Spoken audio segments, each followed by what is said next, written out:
우리는 지난 시간에 그 아브라함 인생에서 가장 중요한 사건 중 하나인 그 하나님께서 아브라함을 시험하신 사건을 살펴보았습니다. 여러분, 하나님께서 아브라함에게 시험을 주신 이유가 무엇이었습니까? 템테이션, 유혹이 아니라 트레이닝, 훈련 때문이었습니다. 그를 넘어뜨리기 위해서 시험을 주신 것이 아니라 강한 믿음의 사람이 되게 하시려고 시험을 주셨습니다.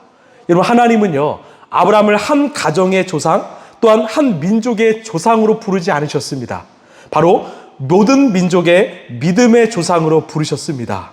그렇기에 아브라함은 자신의 모든 것이 하나님의 것임을 인정해야 했습니다. 자신의 자식도, 재산도, 인생도 하나님의 것임을 인정해야 했습니다. 그런데 21장까지 아브라함은요, 아들 이삭에 빠져 살았습니다. 하나님보다 때로는 아들 이삭을 더 많이 사랑했던 것입니다. 그래서 하나님은 찾아오셔서 그 아들을 요구하셨던 것이죠. 그런데요, 아브라함은 알았습니다. 하나님께서 당신이 하신 약속은 반드시 지키신다라는 것입니다. 그래서 이 아들 이삭을 죽이지 않을 것이다. 설령 죽이시더라도 다시 살리실 것이다. 이 믿음이 있었던 것입니다. 그렇기 때문에 그 밤중에 아브라함이 하나님의 명령을 들었을 때 그는 고민하지 않고요, 즉시 순종해서 그 다음 아침 일찍 떠날 수 있었던 것입니다. 마지막으로요, 모리아 산 위의 상황은 어떤 상황입니까? 그 아브라함의 믿음이 아들 이삭에게 전수되는 상황이죠. 여러분, 어떻게 약 115세의 노인 아브라함이요, 15살의 청소년 이삭을 밧줄로 결박할 수 있습니까? 충분히 이삭은요, 그 밧줄을 풀고 도망갈 수 있었습니다. 무슨 말입니까? 아브라함이 이삭을 결박한 것이 아니라 이삭이 결박을 당해준 것입니다. 왜요? 그 아버지 아브라함의 삶을 통해서 하나님의 살아계심과 그 믿음을 이삭은 보았다라는 것입니다. 이삭아, 하나님께서 너를 바치라고 하신다. 그런데 걱정하지 마라. 하나님께서는 너를 통해서 많은 민족을 이루신다고 약속하셨다. 너를 죽지 않게 하실 것이다. 만약에 아브라함이 형편없는 삶을 살았다면요, 이삭은 도망갔을 것입니다. 그런데요, 이삭은 그 아브라함의 삶을 통해서 살아계신 하나님을 보았고요, 또한 그 믿음을 보았기 때문에 도망가지 않고 죽음을 받아들일 수 있었던 것입니다. 결국 이 아브라함은요, 믿음의 조상이 되었고 그의 아들 이삭은 믿음의 사람이 되었습니다. 저는요, 이 22장을 묵상할 때마다 늘 이렇게 기도합니다. 하나님, 우리 라이프처치 성도들이 이 시대에 아브라함과 이삭이 되게 하여 주옵소서. 이것이 우리의 믿음의 고백이요, 기도가 될 줄로 믿습니다. 여러분, 하나님을 온전히 믿으시길 소망합니다.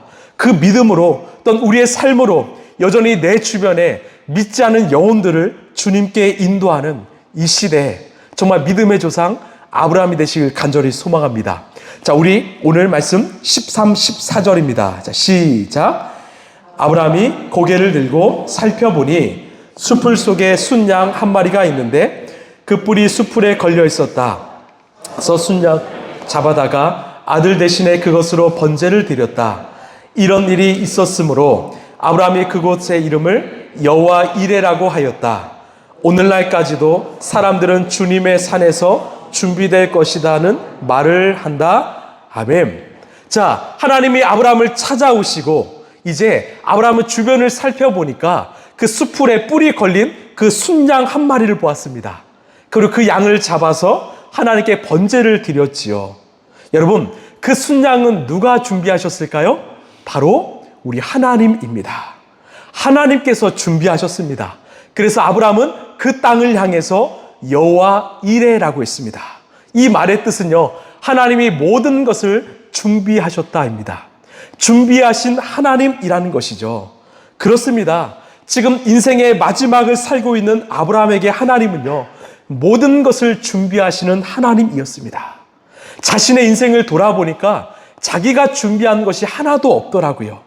모든 것을 다 하나님이 준비하셨다라는 것을 그는 삶으로 깨닫게 된 것입니다. 전요 창세기 22장의 아브라함을 보면서 처음 하나님께서 그 아브라함을 부르셨던 창세기 12장이 생각났습니다. 그때 아브라함을 부르셨을 때 나이는 75세였죠. 지금은 40년이 지난 약 115세입니다.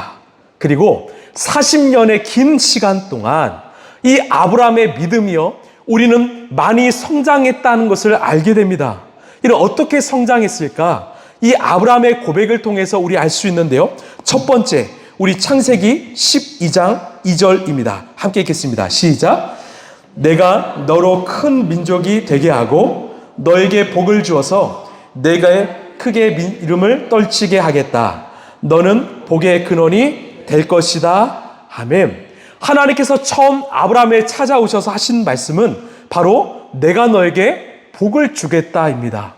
아브라함에게 하나님은요, 바로 복 주시는 하나님이었습니다. 75세의 아브라함에게는 자식이 없었죠. 그런데 하나님께서 찾아오셔서 내가 너로 큰 민족이 되게 하고 너의 이름을 널리 떨칠 것이다. 너는 복의 근원이 될 것이다. 아브라함은요, 자신에게 찾아오셔서 복 주시는 하나님을 따라서 자신이 누렸던 모든 것을 버렸습니다. 아버지와 친척과 재산을 다 버리고 약속의 땅 가나안으로 갔습니다. 왜? 아브라함에게 하나님은 복 주시는 하나님이었기 때문이죠. 자, 두 번째 어떤 하나님인가? 우리 창세기 14장입니다. 시작. 아브라함이 소돔 왕에게 말하였다. 하늘과 땅을 지으신 가장 높으신 주 하나님께 나의 손을 들어서 맹세합니다. 그대의 것은 실오라기 하나나 신발끈 하나라도 가지지 않겠습니다. 그러므로 그대는 그대 덕분에 아브라함이 부자가 되었다고는 절대로 말할 수 없을 것입니다. 아멘. 여러분, 이 말씀의 배경이 무엇입니까? 지금 아브라함과 롯의 재산과 가축의 수가 많아져서 함께 살 수 없었어요. 서로 종들이 싸웠습니다. 그때 롯은요, 자기 눈에 가장 보이기 좋았던 소돔 땅을 택해서 갔습니다. 만약 롯이 믿음의 사람이었다면 기도하며 결정했겠죠. 그러나 그는 욕망의 사람이었기 때문에 자신의 욕심을 따라서 소돔 땅에 갔습니다. 결국 그 롯이 살던 소돔 땅에 가나안 북부 연합군이 쳐들어와서 소돔 사람들과 모든 재산들을 빼앗아 갔습니다. 롯도 마찬가지였어요. 이 사실을 안 아브라함은요, 자신이 키운 318명의 정예 용사를 데리고 다마스쿠스 근처 호바까지 가서 그 연합군을 격파했습니다. 소돔 사람들을 구원했고요. 그리고 재산들을 다시 찾아왔습니다. 그때 소돔 왕이 아브라함에게 찾아와서 이렇게 말합니다. 참 수고가 많았다. 그 소돔 사람들은 나에게 돌려주고 획득한 전리품은 네가 다 가져라. 왜 이런 말을 했을까요? 당시 고대 중동에서는요, 전쟁에서 얻은 전리품은 승리한 장수의 것이었습니다. 그런데 아브라함은 그 전리품을 포기했습니다. 왜 그랬을까요? 내가 그것을 갖고 있으면 사람들이 내가 부자가 된 이유가 하나님이 아니라 전쟁에서 얻게 된 전리품 때문이었다. 오해할 수 있기 때문이죠. 다시 말해서 하나님의 영광을 가릴 수 있었기 때문에 그 비싼 전리품을 포기했던 것입니다. 여러분, 지금 아브라함의 하나님을 향한 인식이 어떻게 바뀌었습니까? 복 주시는 하나님에서 하늘과 땅을 지으신 가장 높으신 하나님으로 바뀌었습니다. 하늘과 땅을 지으신 그 높으신 하나님께서 내 인생 책임지신다라는 것입니다. 그렇기에 아브라함은 세상 사람들에게 굽신거리지 않고요, 세상을 의지하지 않고 하나님만 의지하게 된 것입니다. 여러분에게도 이런 믿음이 있으십니까? 마태복음 6장 33절에 너희는 먼저 그의 나라 그의 의를 구하라. 그리하면 이 모든 것을 너에게 더하시리라. 여러분, 하나님만 의지하는, 하나님만 섬기는, 하나님만 믿고 따르는 그런 인생이 되길 소망합니다. 그것이 아브라함의 하나님을 향한 인식 전환이었습니다. 자, 세 번째는요, 창세기 17장 1절인데요. 시작. 아브라함의 나이 99이 되었을 때 주님께서 그에게 나타나셔서 말씀하셨다. 나는 전능한 하나님이다. 나에게 순종하며 흠 없이 살아라. 아멘. 이제 아브라함의 인생을 책임지시는 하나님은요, 바로 전능하신 하나님이었습니다. 여러분, 전능은 모든 것이 가능하다라는 거죠. 히브리 말로 엘샤다이라고 하죠. 지금 99세의 노인 아브라함은요, 이 아들을 낳는 것이 불가능했습니다. 아브라함도요, 그것을 인정했어요. 그래서 하갈에게서 낳은 그 이스마엘을 어떻게 잘 키울 것인가, 이 고민을 하며 살았습니다. 그때요, 하나님이 찾아오셔서 아니야, 나는 모든 것이 가능한 전능한 하나님이야. 엘샤다이 하나님이야. 말씀하셨습니다. 이것을 믿으라는 것이죠. 결국 아브라함은요, 그 99세, 100세의 아들을 갖게 되었습니다. 지금 아브라함에게 하나님은요, 나를 책임지시는 하나님이신데 그분은 모든 것이 가능한 하나님이라는 것입니다. 여러분, 우리가 믿는 하나님은요, 불가능이 없는 모든 것이 가능한 하나님이라는 것을 여러분 굳게 믿으시길 바랍니다.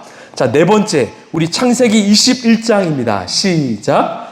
아브라함은 브엘세바에 에셀나무를 심고 거기에서 영생하시는 주 하나님의 이름을 부르며 예배를 드렸다. 아멘. 이게 놀라운 점입니다. 지금 전능하신 하나님을 알고 난 다음에 아브라함이 깨닫는 하나님은요, 바로 영생하시는 하나님이에요. 영원하신 하나님입니다.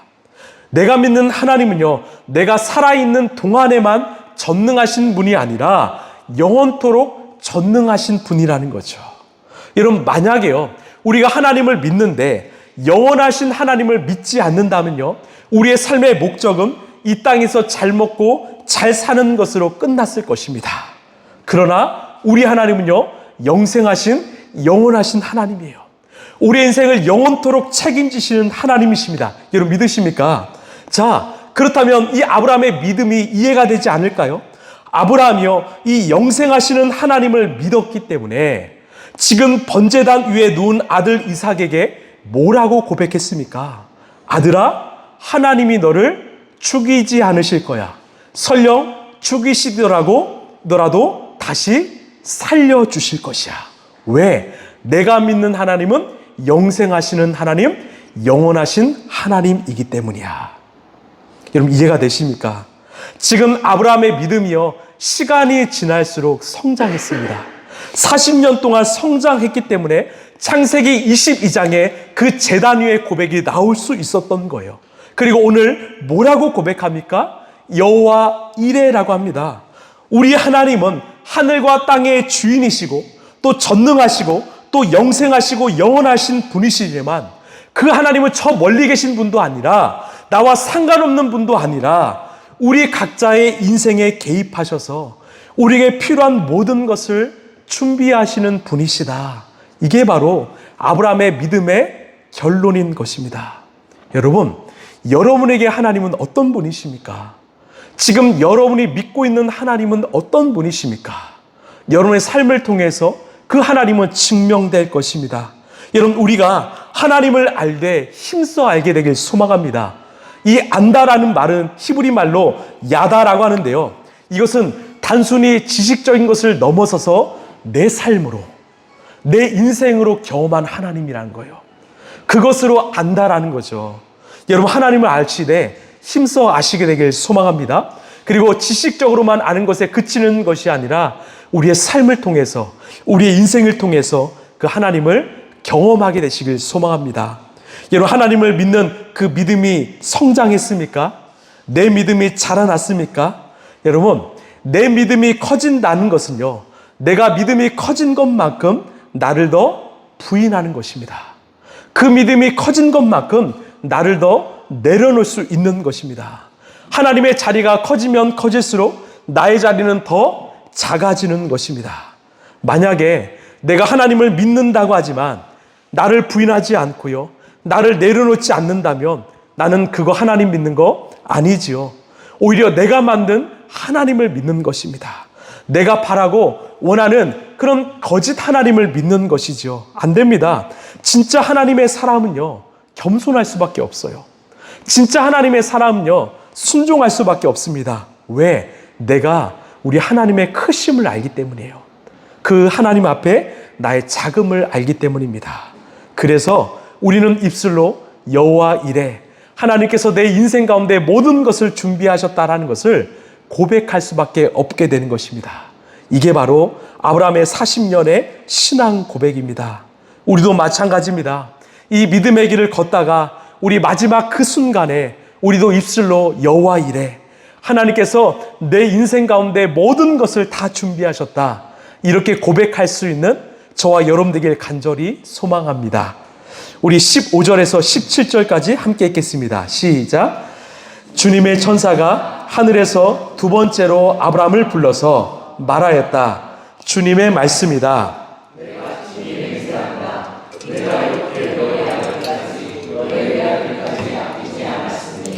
내가 반드시 너에게 큰 복을 주며 너의 자손이 크게 불어나서 하늘의 별처럼 바닷가의 모래처럼 많아지게 하겠다. 너의 자손은 원수의 성을 차지할 것이다. 아멘. 무슨 말일까요?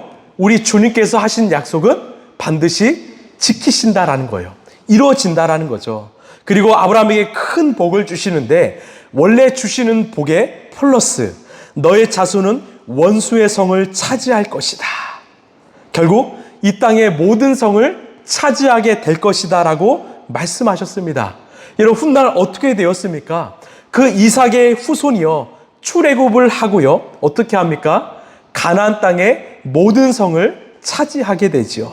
여기서 끝나지 않습니다. 18절을 보시면 내가 나에게 복종하였으니 세상 모든 민족이 내 자손의 덕을 입어서 복을 받게 될 것이다. 세상 모든 민족이 너의 자손의 덕을 입어서 복을 받게 될 것이다. 여러분, 이 약속 중요하지요. 무엇을 의미합니까? 세상 모든 민족이요, 복을 받게 될 거라는 거예요. 누구를 통해서? 네 자손의 덕을 입어서. 여기서 자손은 누구를 상징할까요? 바로 이 땅에 오신 예수 그리스도를 상징합니다. 아브라함의 후손, 이삭의 후손으로 오신 그 예수 그리스도를 통해서 이 땅의 모든 민족이 구원을 얻게 된다고 약속하신 것입니다. 무슨 말이에요? 이미 주님은 창세기 22장에서 모든 민족을 구원하실 계획을 세우셨다라는 거죠. 그리고 중요한 것은 이 약속을요, 아브라함이 이루는 거 아닙니다. 이삭이 이루는 거 아닙니다. 하나님께서 16절에 친히 맹세한다, 내가 이루겠다 말씀합니다. 여러분, 이게 은혜 아닐까요? 여러분, 원래 맹세는 누가 누구에게 합니까? 작은 사람이 큰 사람에게 합니다. 큰 사람은요, 명령만 하면 됩니다. 맹세할 필요 없지요. 그런데 천지를 창조하시고 다스리시는 왕이신 하나님께서 하찮은 우린 피조물 인간을 위해서 맹세하셨다라는 거예요. 지키겠다라는 거죠. 자신의 이름을 걸고 맹세하셨습니다. 여러분, 우리가 가지고 있는 이 성경이요, 창세기 1장부터 마지막 요한계시록 22장까지는요, 이 우리에게 주어진 모든 말씀은 바로 하나님께서 당신의 이름으로 하신 맹세가 기록된 말씀입니다. 왜요? 내가 반드시 이루겠다라는 거예요. 내 이름을 걸고 반드시 지키겠다라는 거죠. 여러분, 우리가 무엇을 믿어야 합니까? 여러분, 우리는 무엇을 지금 믿고 있습니까? 사람이요? 세상이요? 아니요. 하나님 말씀을 온전히 믿고 따르시길 소망합니다. 여러분, 이 말씀만이 영원토록 남는 것입니다. 그 말씀만이 우리 인생을 살릴 것입니다. 자, 마지막으로 우리 19절입니다. 자, 시작. 아브라함이 그의 종들에게로 돌아왔다. 그들은 브엘세바 쪽으로 길을 떠났다. 아브라함은 브엘세바에서 살았다. 아멘. 드디어 아브라함과 이삭이 그 모리아산 정상에서 내려왔습니다. 그리고 다시 사흘 길을 걸어서 브엘세바로 갔습니다. 저는요, 이 장면을 상상해 보았습니다. 여러분, 성경을 읽으실 때는요, 한번 장면을 상상해 보며 읽으시길 바라요. 이 두 사람 내려오는 발걸음은 어땠을까요? 그리고 다시 집으로 떠나는 그 발걸음은 어땠을까요? 아마 기쁨과 감사의 걸음이 아니었을까요? 즐겁고 행복한, 정말 뛸 것 같은 기분이 아니었을까요? 여러분, 이 기쁨은요, 함께하는 종들은 모릅니다. 오직 이 두 사람만이 누릴 수 있는 참 기쁨이라는 거죠. 여러분, 이게 바로 은혜입니다. 우리도 마찬가지죠. 예수를 믿는 우리만이 누릴 수 있는 기쁨이 있습니다. 세상은요, 우리의 기쁨 모릅니다. 우리의 즐거움, 우리의 행복 모릅니다. 예수님과 동행하는 그 기쁨 모릅니다. 주님이 주시는 평안과 위로와 안식과 소망의 기쁨 모릅니다. 저는요, 정말 하나님으로 말미암아 우리의 삶에 주신 그 기쁨을 여러분이 영원토록 소유하게 되길 간절히 소망합니다. 그리고요, 하나님과 여러분만이 아는 그 비밀스러운 경험들 있잖아요. 그 스토리가 있잖아요. 그 은혜의 사건들 있잖아요. 여러분, 이 땅에서 많이 누리다 가시길 소망합니다. 그게 바로 크리스찬이 누릴 수 있는 참된 기쁨일 줄로 믿습니다. 말씀을 마무리하겠습니다. 여러분, 우리가 믿는 하나님은요, 여호와 이레, 우리 인생 가운데 모든 것을 준비하시는 하나님이십니다. 여러분, 그 하나님을 온전히 믿고 따르시길 바랍니다. 또한 하나님은요, 우리의 삶 가운데 당신의 말씀 약속을 반드시 성취하시는 분이십니다. 자신의 이름을 걸고 맹세하셨습니다. 그래서 우리는 그 말씀만 의지하길 소망합니다. 마지막으로 하나님과 1대1의 그 아름다운 이야기를, 그 기쁨의 이야기를 써 내려가는, 그래서 이전보다 지금이 또 앞으로가 믿음이 더욱더 성장하는 우리 사랑하는 라이프처치 성도들 되시길 간절히 축원합니다.